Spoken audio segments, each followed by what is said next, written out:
Hi, I'm Megan. I'm Colin, and this is Pet Sitter Confessional, an open and honest discussion about life as a pet sitter. Brought to you by Time to Pet and Pet Perennials. Working with family. Is it a good idea? Does it work for everybody? What are some of the things that we should all be taking into consideration if we are interested in possibly working with a spouse, working with a brother or a sister, or maybe our child?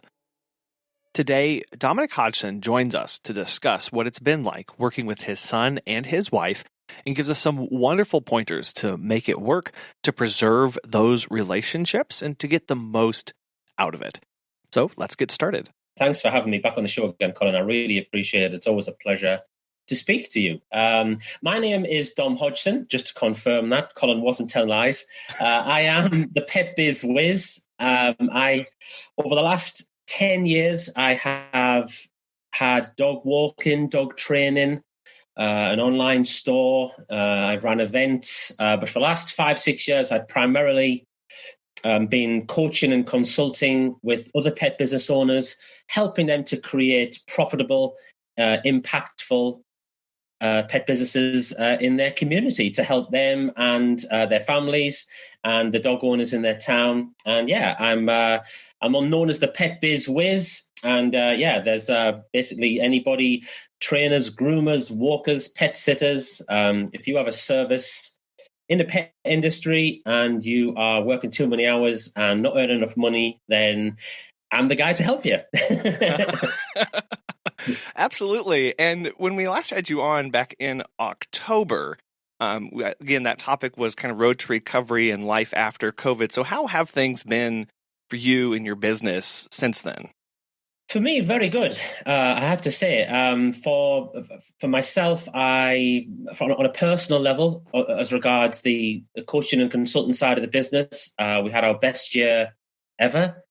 Numbers are at an all-time high, both of my inner circle members and private coaching clients. More importantly, really, I think a lot of my private coaching clients and PBIC members, they also ended the year on a real high. So a lot of people reported having their best months ever in October, November, December.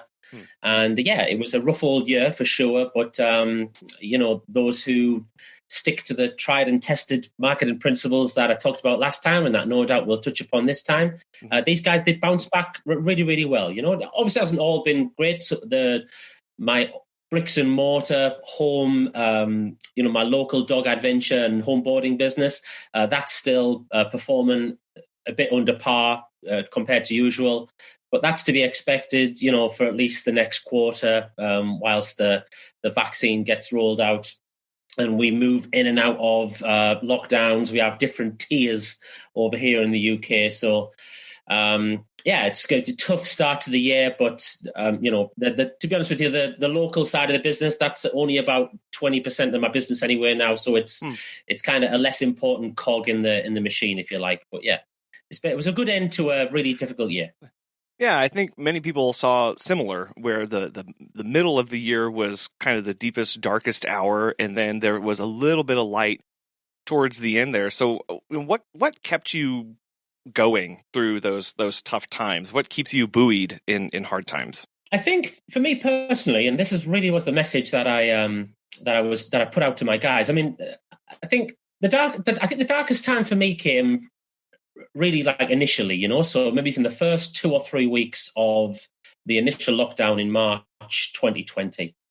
And that was just such an unknown, so many unknowns, wasn't there? Well, what is this thing? How long is it going to last? And people just didn't know what was happening. You couldn't go anywhere, you couldn't do anything. And we had no idea of when it was going to improve at all. So that's, for me, certainly that was the kind of darkest time. From a business point of view, I kind of, it didn't take me long to get back on the horse, because you asked like what kept me going. It really was a kind of a belief in the market and fundamentals that I live my life by, really. I mean, I've invested a lot of money over the years in masterminds, training programs, to level up my thinking and my actual my strategy of how I approach my business and the direct response kind of principles that I live my business by. And, the people that I've learned from, they've been through lots of recessions in the past as well. I started my own pet business at the beginning of the last financial crisis. So it's just like, in a way, even though this was a brand new thing, it wasn't new. And I kind of had a firm belief that, what we've done before will continue to work. The trick really, and this is a really difficult part, the trick is to stick to the things that work, because it's so easy to get distracted by bright, shiny objects and see things that what other people might be doing that they say works, when in all honesty, you're far better off usually just concentrating on the stuff that works and doubling down on that. So that's what I did. Wow. Well, and I love hearing that, of sticking to the fundamentals, sticking to the basics, and having confidence in what you know, and doing that, right? It's you mentioned you can get distracted by all these new shiny objects that come in, especially for businesses, of like, oh, do this one trick and you'll get, X return or whatever. And it's, well, we need to stick to what we know and have confidence in that as we move through this, because we're coming from a position of strength as opposed to new and uncharted territories. Yeah, for sure. And there was a time, I think, like I said, maybe it's about 2 weeks into the lockdown, where I kind of thought to myself, well, do you know what? Like this, I know this stuff works. I know this stuff works. It's worked for me, and smarter people than me, who I've learned this from, who I trust. It's worked for them for many years too. But like, boy, is this going to be a test? This is really where we're going to put this to the test now. And sure enough, faith paid off, and it did work.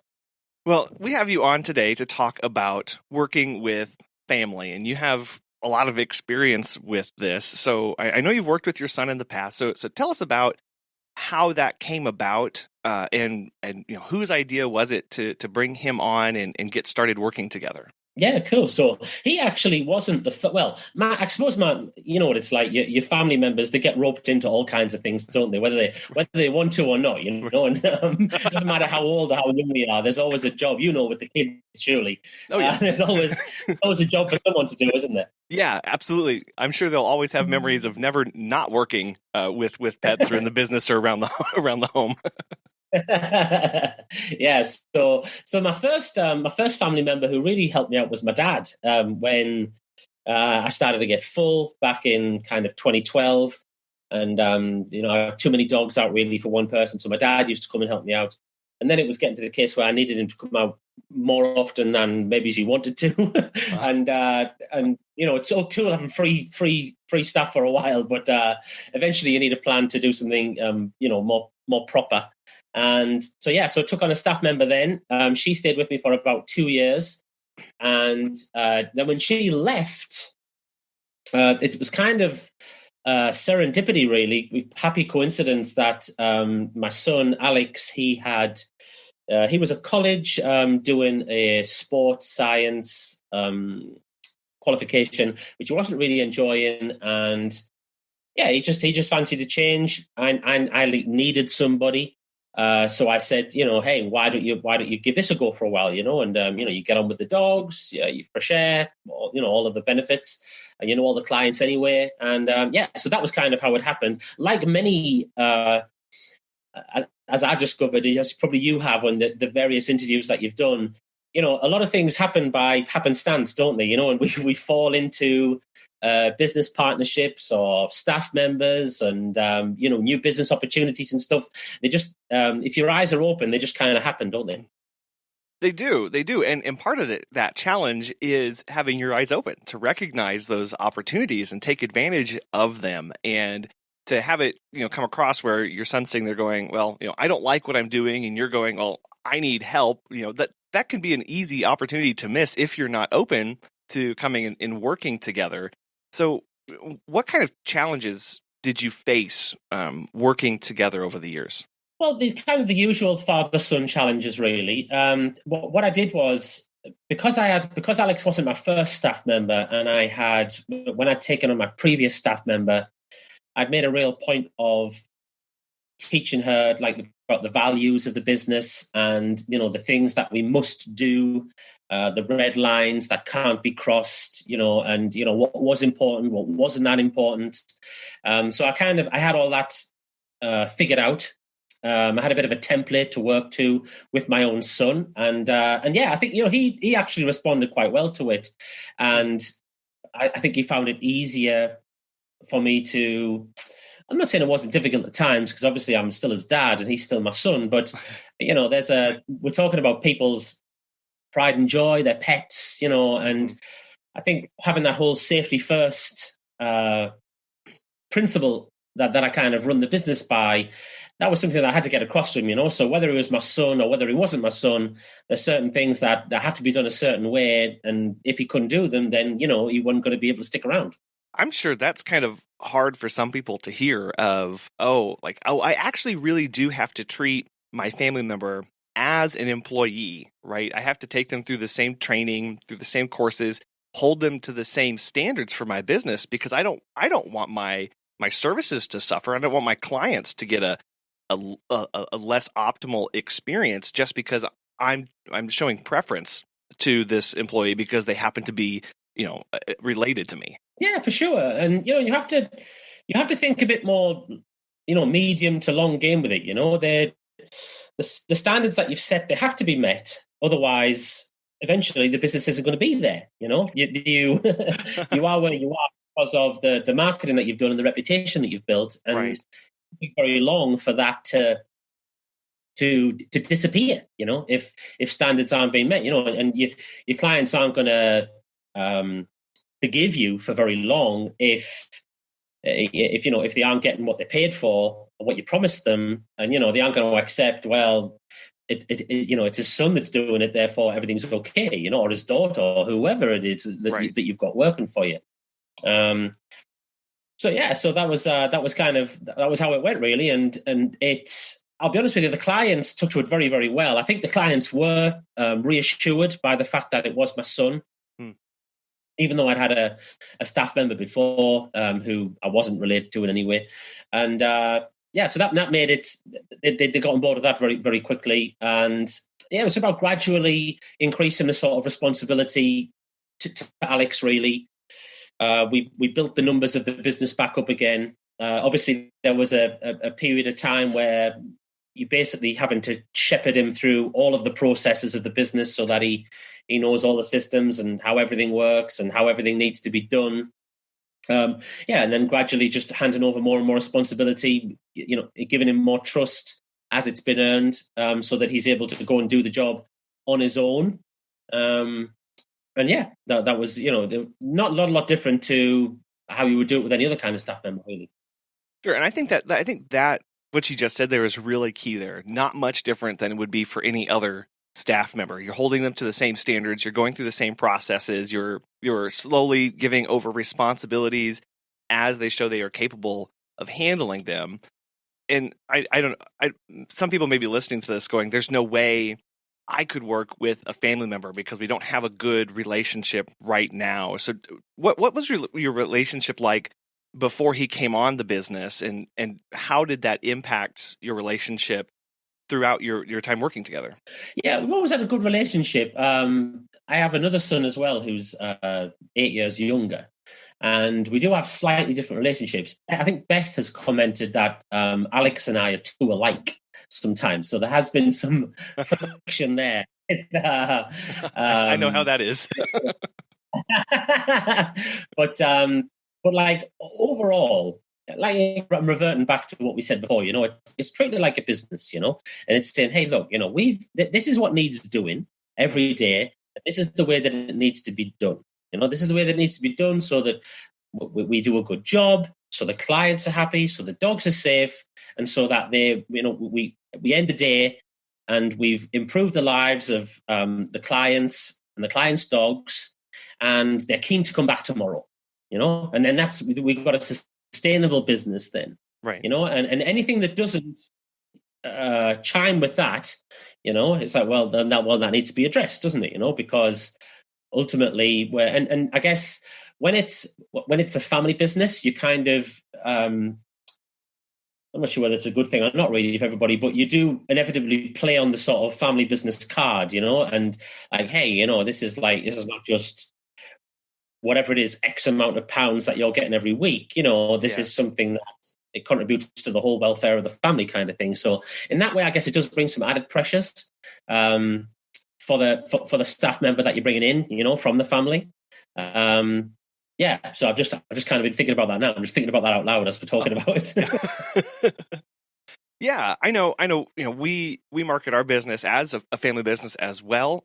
Your pets are family, and it is this bigger approach to it, and I can definitely see if as the kids get older, this pressure kind of maybe to perform, to be part of the family, to be part of that visible image that people are looking to, as you're talking about how the business is run, how it's operated, who's involved, and making sure to set up proper boundaries with that. So how did you handle making the break from business during the day and family at the dinner table at nighttime? Yeah, I think that's a tough one. I think that is definitely tougher. It's easier to communicate the values and the systems that you're going to run the business by. It's less easy to switch off, and because it's always on your mind, isn't it? It's always on your mind as a business owner, and you need to have laid out very clearly what the responsibilities are of the staff member. So that. I think maybe initially I struggled with having like a cut-off time, for, okay, well, when it gets to this time of the day, you're done, because, well, like, when your pet's sitting and you're busy as well, it can get a little hectic, can't it, and you're trying to get everything done to get everybody settled with the dogs and stuff. So you kind of want it to be, well, until we're all settled, then nobody's until we're all finished, then nobody's finished, and I think that's as well. That was certainly presented some issues too. Something else I wanted to bring up as well is you've probably seen, Colin, I'm quite front and center with putting myself into the marketing, and I have no well, some people I would say I would have no morals. I have no inhibitions, I have no, and I'm prepared, I'll say and do anything, anywhere, really. I don't really care. I don't really care how I offend either. Well, my son's very different, My son's more like his mum, and he found it really very difficult initially, even just to be, on photographs with the dogs and stuff, because like, it just wasn't him, So like, I think it's having an understanding that, the staff, let's be honest, the staff, even when they are family members as well, they're never going to care about the business as much as you, Right. They can't, because it's your business. And in a way, you don't need them to care about it as much as you. You just need them to be able to do the things that you need them to do, So it was, for me, it was a bit about, Alex isn't going to be able to do a lot of these things that I want him to do, or that I'm able to do quite easily. But he is going to be able to do, and he can do a lot of the things that I really need him to do, which is about the dog care and being polite to the clients and all that kind of thing. So yeah, right. Well, and true to that, you do have better insight into into that particular employee because they're your son, they're your family member, so a lot of how they behave, how they react, a lot of their preferences. So I'm sure you could also use that. Because you do have that insight of, okay, I know you don't like this one thing, but I know you really like, doing this part of the business over here. So I can give that to you. And you might not have that knowledge of somebody who you hire, off the street or through an ad that you place out. So it might give you a little bit, better able to utilize their gifts and abilities than someone that you don't know quite as well. Yeah, for sure. Yeah, you're dead right. Yeah, you do have some insight, and in time, he really did prove himself to be a really responsible family and staff member. And he went from being like what we call a canine fulfillment officer to being the adventure manager, and then we took another staff member on. So then the two of them worked together. A guy called Dan Alberts, who I'd known for a number of years. So Alex and Dan worked together and pretty much ran the whole dog adventure side of the business, which was then able to free me up to do everything else, So that's kind of the time when 2015, 2016, when the more of the book writing and the pet business consultant side of the business started to take off. I wouldn't have been able to do that if I hadn't put the systems in place to enable me to bring staff members in. Have you heard about Time to Pet? Claire from Acton Critter Sitters has this to say. Time to Pet has honestly revolutionized how we do business. My sitters can work much more independently because they have ongoing access to customer and pet information without relying on me. I save hours upon hours of administrative time on billing, processing payments, and generating paychecks. If you are looking for a new pet sitting software for your business, give Time to Pet a try. As a listener of Pet Sitter Confessional, you'll get 50% off your first 3 months when you sign up at timetopet.com/confessional. What is it like managing, a family member in those positions who have control over, big portions of the company and holding them accountable to yourself? I'll answer a different question, but then I'll kind of come back to that. Fair enough. What I was going to say is when a lot of people, I do a lot of training with my clients about, when is the right time to staff scale and stuff. And really the time to start looking for staff is actually way earlier than you think it is, because you very quickly go from being busy-ish to incredibly busy to too busy. That can happen quite quickly. It always happens at a rate that you don't want it to as well. Right. And there's lots of things you can do to dampen demand, like increase prices, and you should do that as well.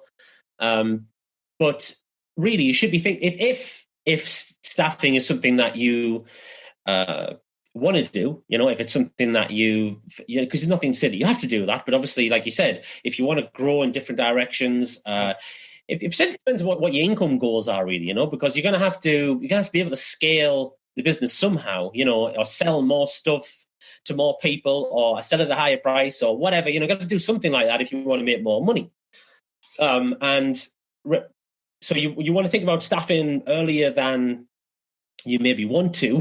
Sure. And that then leads you to thinking, well, okay, is this business ready then for me to take staff on?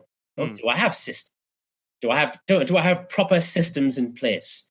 Not just in my head, this is what I do when I take the dogs out of the van, or this is what we do to ensure the dogs are settled on a night, or, what do you have systems? Do you have systems and procedures in place so that you have this kind of template, a manual, if you like, for bringing a staff member in? If you don't have those systems, one, it shows that your business is not ready, and two, that staff member is not going to be able to thrive because they don't have a structure to work in, and there's the standards and accountability and expectations aren't clearly laid out for them, whether they're a family member or not. You don't have that structure in place, so that A, you feel confident stepping away, and B, so that person knows exactly what they need to do, when they need to do it, and more importantly, sometimes just how to do what you're expecting them to do. Yeah, and this is something that we're teaching the business in a box that I do as well. So we have a big section about systemizing the business. And you should have systems for everything, really. You should have systems for marketing, you should have systems for onboarding, you should have systems for upselling, you should have systems for staffing, like we said, so systems for what you do practically with the dogs every day. You should have systems for, how you split up the money that comes into the business, all this kind of thing. But we're primarily talking about systemizing the dog walking side of the business, or the pet sitting side of the business, if you like. So, right. So yeah, then it's the practicalities of what do we do when we take the dog out of the van? How do we decide when we're going to walk the dogs? What do we do before we let them off lead? What happens if there's an injury to a dog? What's the procedure for that?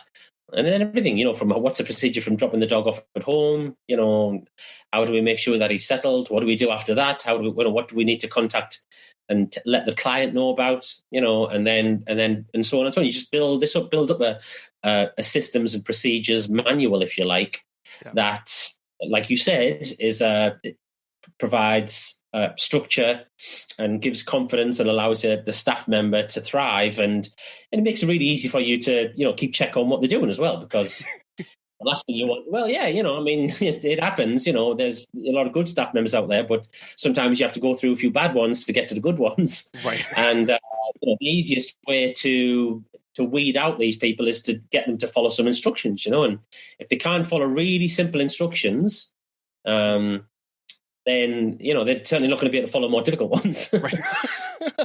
Well, and I'm thinking about that. It also helps you as the manager and overseeing this stuff. It helps you be consistent, right? It helps you know, okay, well, I held you accountable to this yesterday, or the expectations were this yesterday. They're going to be the same expectations tomorrow and the day after and the day after. So regardless of whether you wake up cranky or forget your coffee or, are late to work and frustrated or stressed out, they're lined out as a reminder to you too, right? It helps you keep consistent in how you deal with your staff, and whether they're family or not, it helps you be consistent in that. Yeah, definitely. And I mean, most of us, I would say most of us work better when we have a schedule, a routine, right, a list of things that we need to do. I mean, my day looks very different now, but it's essentially a list of tasks, so I wake up, walk the dogs, my own dogs, I might do some exercise, I write an email, and then I've got whatever I've got on my list for that week and it's a similar thing, that you just need the staff member to be able to do all these different things. Something else as well, though, Colin, that to go back to what we were talking about just a couple of questions previously, with regard to when you should be starting to do this, you should be starting to systemize your business now. Even if you aren't planning on taking on staff members for any time at all, you should be doing this because it gives confidence to the clients too. It gives confidence to the clients that you're a proper business. You're not just a Johnny come lately who just picks the dogs up, takes it to a field, lets them do what they want for a couple of hours, and then takes them home again. The clients have faith in you if they can see you have a system that you're working to. It gives confidence, and it actually does many, many more things than that, but it also helps. It makes it much easier then for you to introduce a staff member into the business. A lot of people are held back from the thought that, nobody can do the same job as me. The clients won't like anybody. I won't be able to trust anybody ever. All those things are true. And all those things, all of those things are thoughts that I had as well, things that were holding me back in 2013, 2012. But, if that was the case, then if that was true, then no business would ever grow ever beyond one person, but we know that isn't the case. Businesses do grow, and they grow because they have systems in place that allow you to kind of clone yourself, if you like, or clone a good enough version of yourself to be able to deliver the service to a standard that keeps the clients happy and keeps the clients coming back and keeps them referring you and all that kind of thing. Right. And yeah, having this system in place, this is a crucial part of giving confidence to yourself, makes you feel better about the business, gives the clients confidence. It's a great selling point as well. If you're going to a meet and greet and you have a systems and procedures manual that you can show them some examples from, and show them why it's beneficial to them as well. That's hugely it'd be a huge advantage over your competition, right? And and again, it just sets you up nicely for when the staff member comes. It was hopefully they should be able to slot in fairly painlessly to your routine, right? Well, as you said, it gives you confidence so that when the time comes to bring on that staff member, you can step out in confidence and know, okay, I have all the back end is in place. I just have to find the person. And on that, I know I see a lot of questions coming across of how do I know who's a good fit? How do I find the right person to fit this? Or, what do I need for my business when I'm hiring? That sounds like somebody who doesn't have their systems nailed down, because as you get these things written in black and white on a piece of paper, you're going to easily see what kind of person is going to fit those as you hire. And as those resumes come across your desk, you can see, okay, well, these are my expectations. These are the systems I have in place.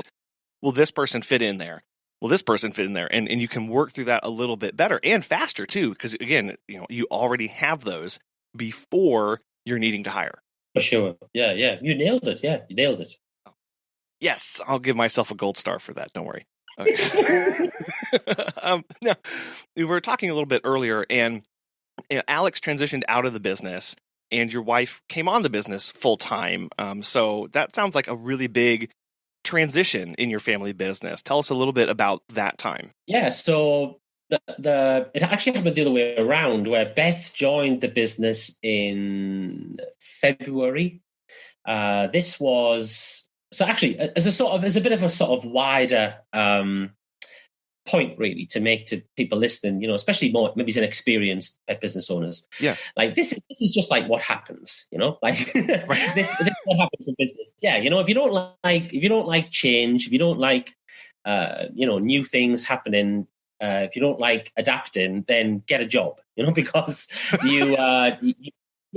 business is just about, how you deal with changes and challenges that come your way. So towards the end, about November of 2019, I was sat down with my accountant and we were going through the figures, and we'd had a really successful year. And I kind of half mentioned to her that one of the big aims that I had was for Beth to be able to leave her job as a teacher. So she was a deputy head teacher at a primary school. Been doing it for about 20 years. Really enjoyed it, loved it, but, been doing it quite a long time now and quite a stressful job. And yeah, ready for a change. And I kind of knew that Beth would be good at all of the things that I'm not very good at, basically, in the business. Like, all of the details stuff, this is why this interview happened, Colin, because Beth is there to communicate and coordinate you to make sure that I'm sitting here talking to you now, as you've experienced. Yeah. And so that was, and the accountant said, well, what do you need to do to make that happen? And so I said, well, okay, good question. And then went away, we did the figures and stuff, and it was basically, to cut a long story short, it was fairly doable on paper, and we made a couple of cutbacks here and there. And then over Christmas, we talked about it some more. And then in January, she sort of floated the idea that at work that she was thinking about leaving. She didn't know when. And then another couple of things happened. And then, to cut a long story short, she left in February. So she came full-time in the business in February. I think it was February, March time. Yeah, just as the pandemic hit, actually. Wow. So, yeah. And I mean, that was, a test of, it was a test. It was a test for everybody, wasn't it? Right. But it was certainly a test for us as well, because obviously we've sort of kissed goodbye to this regular income that she was bringing in, not insubstantial income either. Sure. And then it's like, all right, then, again, this is like a challenge for me too, as we talked about at the start, with the whole marketing thing. It's like, all right, Dom, you've said you can do this.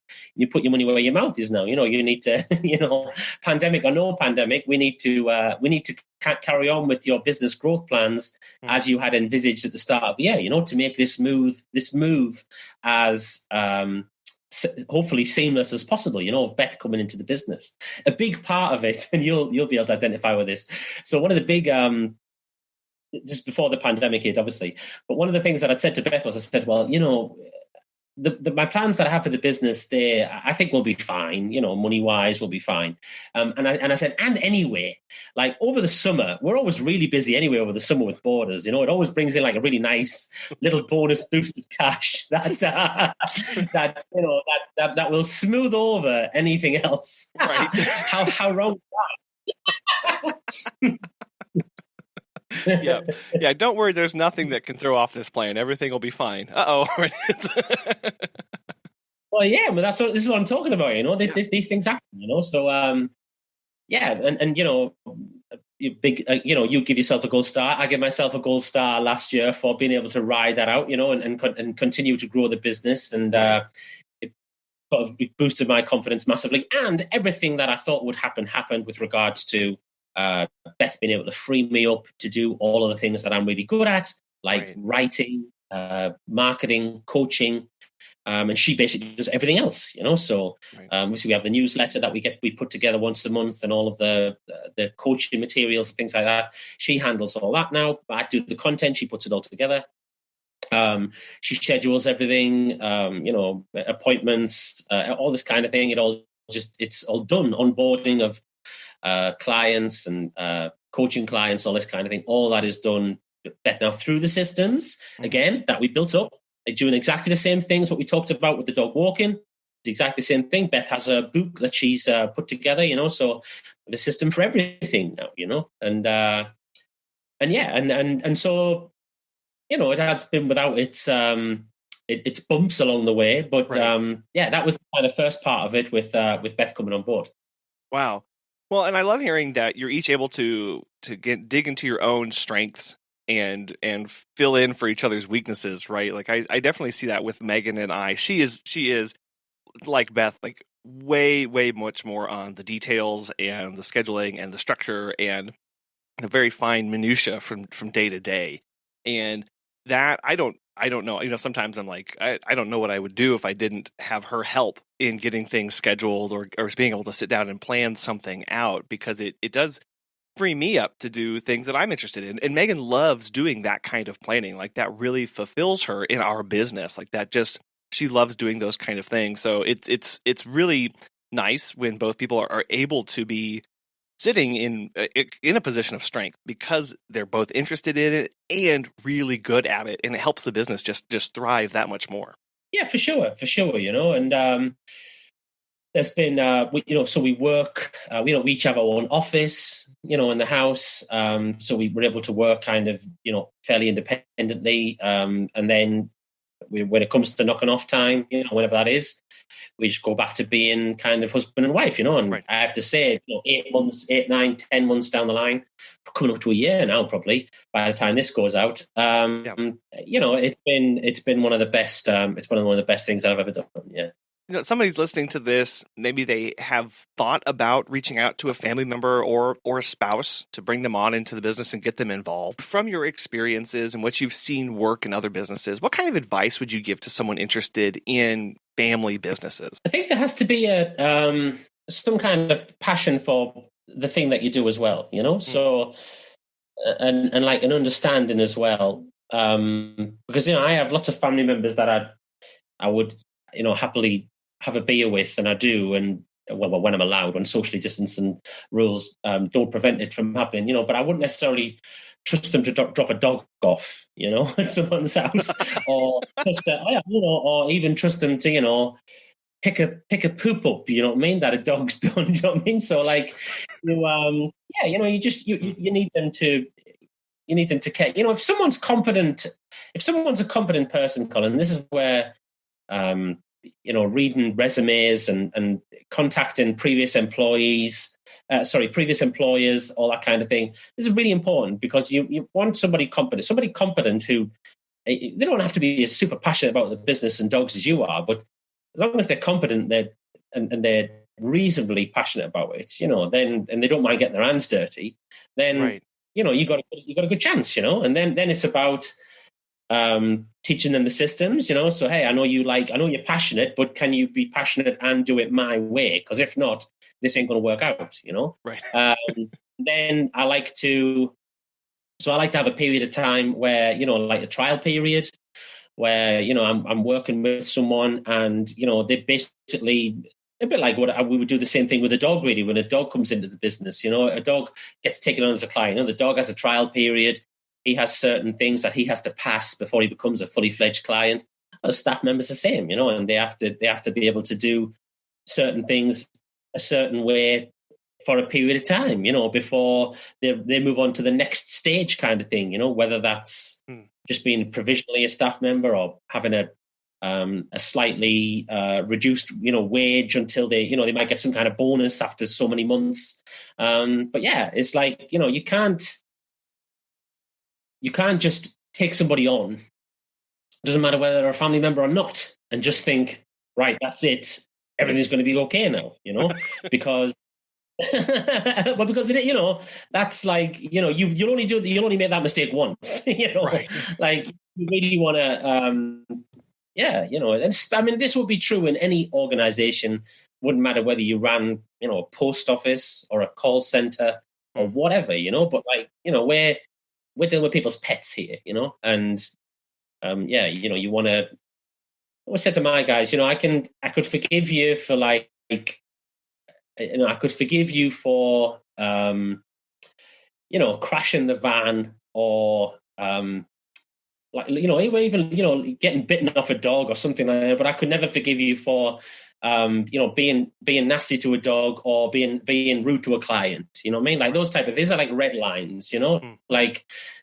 And then, you cross them, or you even come close to crossing them, and that's a game over, And yeah, I mean, again, we've been very fair with all the staff members as well. We like to think we treat them well. Bonuses, we have nights out, all this kind of thing. But this is serious. This is serious. Running a business is a serious thing, and people's pets' lives are at stake here. So yeah, you want to treat it seriously, and starts at the top. If you're half-assed about it and lackadaisical about it, then that's only going to feed through into the organization. Yeah.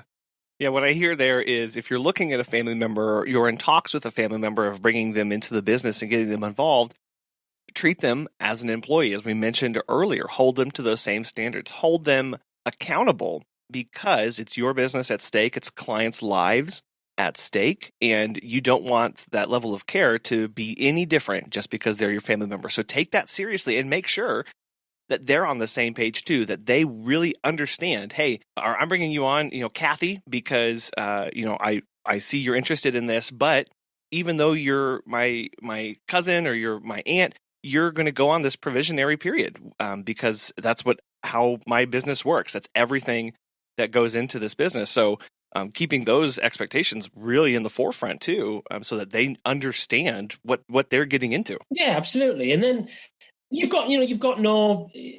This is just about being upfront with people, and it's just, you would do the same with a client. You hope would say, hey, look, at the meet and greet, you might say, hey, okay, now let me tell you. Now that I've met you and the dog and we've talked about your problems, let me tell you about what we do. And then tell you about let me tell you what I commit to doing, and let me tell you what I expect you to commit to as well. And it might you're going to get your order in for that next week by Sunday, or you're going to pay me in advance, or you're going to pay me by Wednesday or whatever, and if you don't, well then you're not guaranteed to get your walks that week, Right. And if you're upfront with people from the start, well then.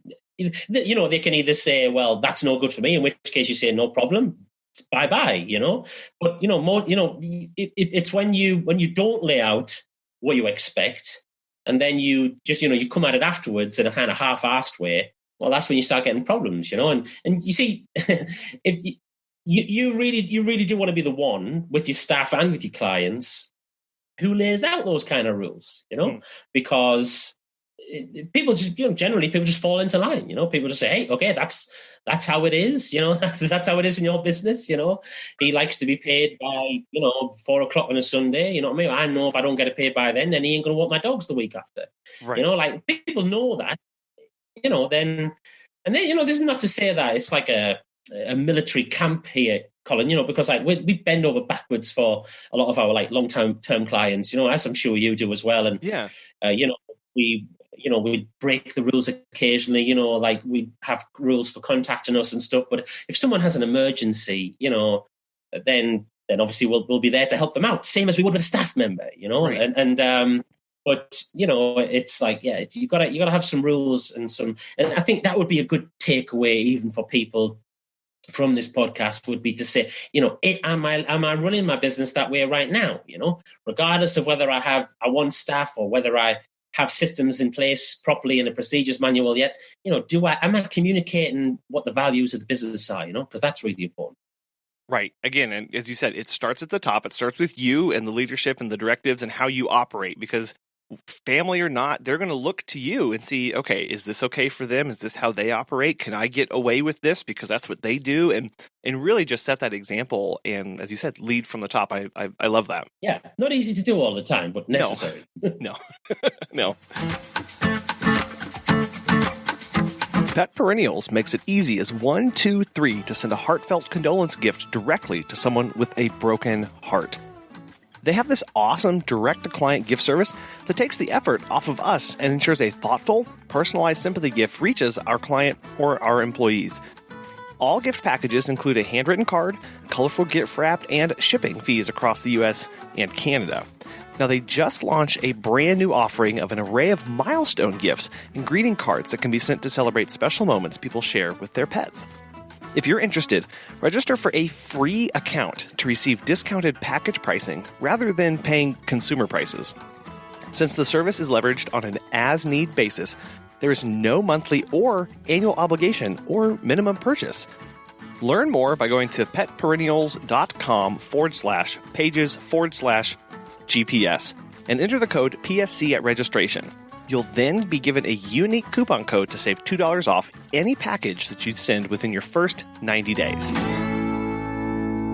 So we're sitting here, we're talking about, business operations, I think is this big theme here, whether family or not. And that's something that you, speaking of systems, have really systematized this year with something that you've created and launched in 2020 and are relaunching in 2021. So can you tell us a little bit about your business in a box program and everything that entails? Yeah, so this was something that I was threatening to do for. Yeah, it really was. There was a number of it was originally. This is when lists don't work so well sometimes. So this was originally on my list to do back in 2017. Was when I first should have put together was scheduled to put together Business in a Box. Anyway, one thing got in the way of another, and I kind of never got around to it. And then last year, I said, this is the year that I need to do this. And because I had previously, in 2018, I ran 2 business boot camps up in Sunderland. We did a dog walkers business boot camp, the whole weekend, where we basically laid out a lot of the stuff that eventually went into the Business in a Box. And we did a dog trainers Business in a Box type weekend too, business boot camp. So I already had a lot of the stuff. And obviously I've got a lot of dog walkers within my community right now. I've helped a lot of people to do exactly the same thing as what I did, leave a job and start a dog walking business. Not just that, but leave a well-paid job too. Mm-hmm. Leave a well-paid job with prospects and start a premium dog walking business. Anybody can start a pet business. Anybody can start a Facebook page, buy 6 leads from the pet shop, get some leaflets printed and say they're a pet business, but having a plan in place to be able to leave a well-paid job and start a premium pet business, that takes more. And I've done that many, many times. I've helped many, many people to do that. So I kind of had all this in place. I've helped people scale and grow and take on staff members. And so it was sort of the next logical thing really was hey, let's put all this together into a Business in a Box program. And so, the Walk Yourself Wealthy Dog Walkers Business in a Box, that was put together, completely put together and delivered last year. Wow. So all of this that you've put together, you've taken all these resources and put them in a literal box. Who is this for? Someone listening to this, is this for a brand new person who's just started, or can someone who's been in the game for a while benefit from this? Yeah, so good question. Really good question, Colin. I've had, it sounds like a bit of a cop-out for me to say it's for any dog walking business, but it really is. Especially for a new one, really, because what you want is ideally, well, what I did when I started my dog adventure business back in 2011, that wasn't typical, so that wasn't being premium, offering something different, charging twice as much as my competitors in my town. People don't normally do that, but when you do that, your business grows slightly slower than it would if you were charging, rock bottom prices that everybody else is charging. But it grows much more strongly with better clients who use you more often and they refer you more readily. And you end up with a business where you need half as many clients as everybody else and you make twice as much money, which means you're doing half as much work and twice, half as many headaches, right. It's not a typical way to do it. Right. So 100% this is for people who are just thinking about starting out. However, obviously by the same token, when people normally come into my world, it's usually because they've made all the same mistakes that most pet business owners make. They looked around, saw what everybody else was charging, charged the same, offered the same kind of services, and now they're struggling to stand out from the competition. So what my program enables you to do is to build a business, or rebuild a business, reposition a business around the kind of passions that you have, the kind of dogs that you want to walk, the kind of services that you want to offer, the kind of people that you want to work with. And this is how we end up creating, everybody on the course who's done the program ends up creating kind of a unique type of business, that is personal to them, that contains their values. That's what I help people to bring out and put into their business, is their values, their story, their passion. So we have people who have created solo dog walking businesses, where they just walk in one dog. We've got people who are doing multiple dogs. We've got people who are specializing in gun dogs. We've got people who already had businesses as well, who have really transformed their business from like one lady, Lynn, she had like 3 staff members. She was feeling quite burned out after about 10 years of running the business. And she increased the prices a couple of times, introduced the upsells, put the right kind of promotional material out there. She got rid of like a third of our clients, one of our staff members. Now she's working less hours. She got all of her energy and her passion back. She's earning more money. It's like, there's without blowing too much smoke about my own ass, it's like I've seen a lot of different businesses, people who have 7 or 8 staff, people who are just starting out, and usually there's a different kind of key that needs turning, depending on where you are in your pet business journey. But I've tried to include all of the kind of elements into the sort of 10 modules of the program. Sure. Well, it just sounds like that, it's something that's going to help you find and hone in on your passion, and then put that into your business. So whether you've just started or haven't even started yet, or you're sitting here years in going, maybe I need a change, that sounds like something that we could all benefit from. So what could someone expect from it? From the program, from the box, is it a literal box, or do I download this? I guess is my first question. So it's available as a downloadable program at any time, with templated offline offerings, with templated offline materials as well.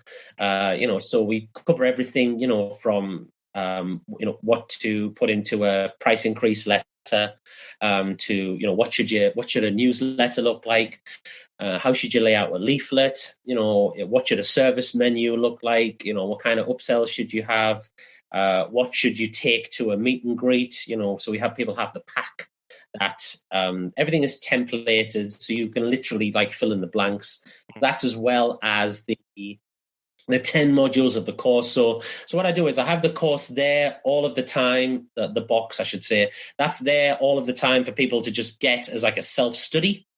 But also 2 or 3 times a year, at least twice a year, I kind of pull it off the shelf and I do a live version where I re-deliver the content again in a live format. People get access to, Q&As with myself and the other members who were taking part at that time. And it depends how you like to work, really, I guess. If you're fine as somebody who self-studies, that's great. If you need a bit more of a kick up the ass, and a bit more help and assistance, then a couple of times a year, I do the live version, which is a bit more expensive. But, you obviously get my inputs on a kind of a weekly basis, So there's a couple of options for people. All of the stuff that I do is like that. There's, they don't just, I should mention as well, they also get access to my Professional Dog Walkers Academy as well, which is that program's a couple of years old, but that basically walks people through like exactly what I do on the walks, like the systems that we talked about earlier, the systems for controlling, training, enriching the dog's lives whilst you're out exercising them safely, providing a safe, stimulating experience for the dogs. The people who do the business in a box, they get access to that as well. So it's kind of like everything that you need to promote the business, to practically run and systemize the business, and also helps you to deliver like a fantastic service as well. Or to, to give your service a bit of a boost. This is actually a big thing. I should mention that as well. A lot of people have, a lot of people come into my world, they have a lot of hang-ups about increasing prices or even putting together a newsletter or a leaflet or something because they don't feel good enough. They're like, hey, I don't feel like I offer anything different, anything better, anything special compared to what my competitors do. And usually when you do a bit of digging, you find that they do offer something different. They just haven't accentuated enough in the marketing. Yeah. But this is a way as well for me to say, hey, look, you want to be better? It isn't that hard to be better than what most of the other people in your town do, Right. And here's the template for you to help you to do that, And so you could get better at the practical side of the dog walking, dog adventure business. And then that will hopefully boost your confidence enough so you feel like shouting about it more in the marketing that you do. Yeah, I mean, confidence has come up a few times here while we're talking, confidence to bring on employees and then confidence to talk about yourself and confidence to look at your services and go, you know what, I do a really good job. And sometimes that takes time. Sometimes it takes just learning a little bit more. Because I know you're really big on making the walks a real adventure, right? Making them a lot more than just letting them run through a field or letting them walk alongside you. Like there's a lot that goes into that because you're trying to make it the best service possible and make it really different. And it's things like that where we look at our own services where I think a lot of times we might not even realize how different and unique our services inherently are just because we're the ones offering them, right? That's just how we operate. And we might not know to lean into those as strengths and as ways to separate ourselves and to really lean into that as a marketing thing too, to sell ourselves on, this is, I do my walks this way. And that's, so if you like those kind of walks for your dogs, I'm the person for you.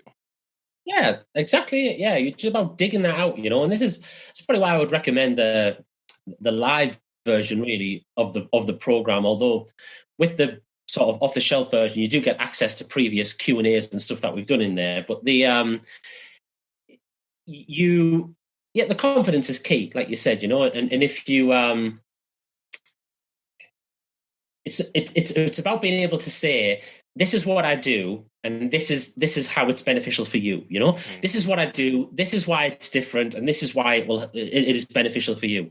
And that's essentially what all marketing is about. It's about constructing your communicating your service in a way it's like a solution to someone's problems. And right. and if you're a solo walker, then you're going to be able to tap into the fears and concerns that dog owners might have in your town about their dog being bundled over or stepped on or bitten by another dog. And there's plenty of people out there who will be more than happy to pay a premium for a one-to-one service, and they won't be interested in anybody else. You just have to communicate that. Similarly, there'll be people who, they have a gun dog, they want their dog to do gun dog type activities that tap into their gun dog nature, even though they have no intention of ever taking the dog, beating or anything like that.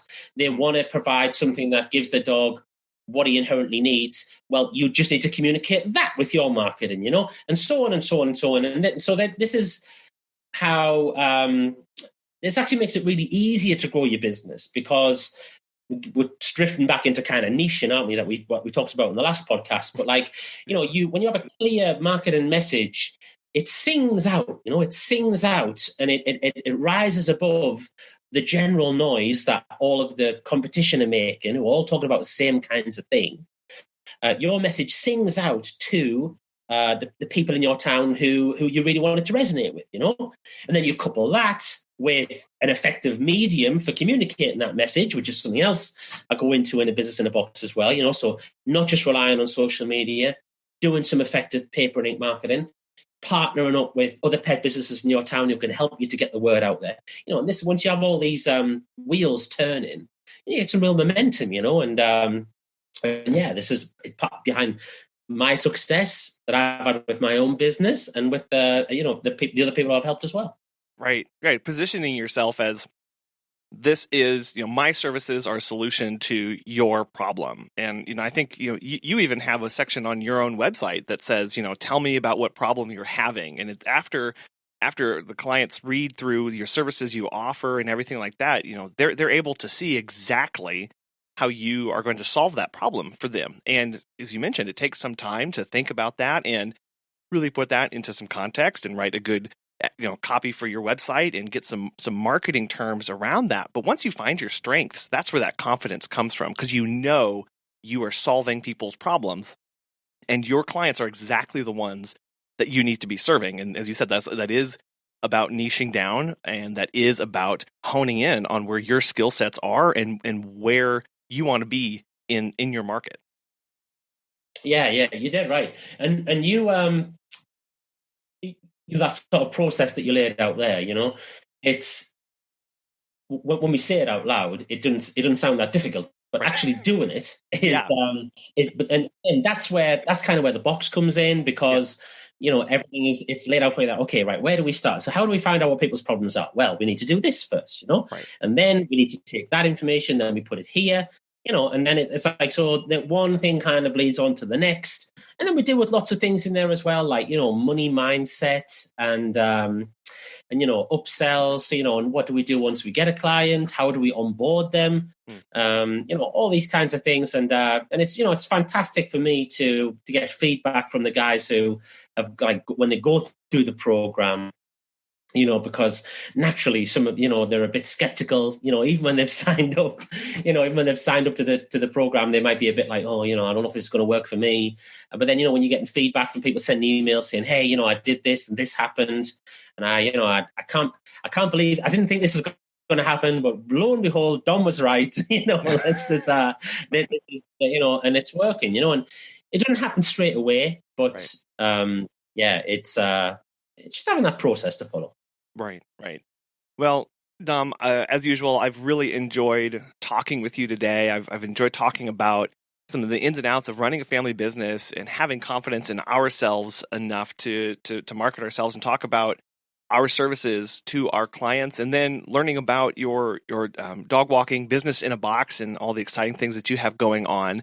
Where can people check out that and get in touch with you? Yeah, cool. So they can go to check out the box itself. They can go to growyourpetbusinessfast.com/bizbox. I'll be running another dog walkers challenge later this month. So if you go to growyourpetbusinessfast.com/challenge, you can sign up for the challenge there. I've got a podcast as well, which you guys have been on. That's the Poodle to Pitbull Pet Business Podcast on iTunes, Spotify, or wherever you get your pods. And if you wanted to even easier way to get a bit of free information, you could go to growyourpetbusinessfast.com/free-copy, and you could get a free copy of my Pet Business Bible, Walk Yourself Wealthy. And that will give you in there I share a kind of 5 golden keys to a successful pet business, some of which we've touched upon today. Yeah. But no, it's been really cool. I've really enjoyed it. Thanks again for having me on. Yeah, Dom, it's been a real pleasure, and I'll have links to all that in the show notes so listeners can click right through that and get connected with you. Again, it's been a real pleasure, Dom. Thank you so much for coming on the show today. Very welcome, buddy. Anytime. I'll speak to you soon, hopefully. Yes. The key that I walked away from after talking with Dom about working with family in business is the importance of being consistent with them and treating them the exact same way, however hard and difficult it may be, but treating them the exact same way as we treat any other employee or any other one that we would ask to come and work in our business with us. It's that consistency, it's that reliability and predictability, not just for ourselves, but for anybody working with us, and even for our clients, that gives us a lot of strength and a lot to grow off of and to move forward with. We want to thank our friends of the show, Time to Pet and Pet Perennials, for making this week's show possible. Check out the links in the show notes or head on over to petsitterconfessional.com/episode/151 to see more detail there. Thank you so much for listening this week. We really appreciate it. It means a whole lot that you show up, that you listen, that you engage, that you share, and that you're a part of this amazing community. Megan and I wish you a wonderful weekend, and we'll be back again soon.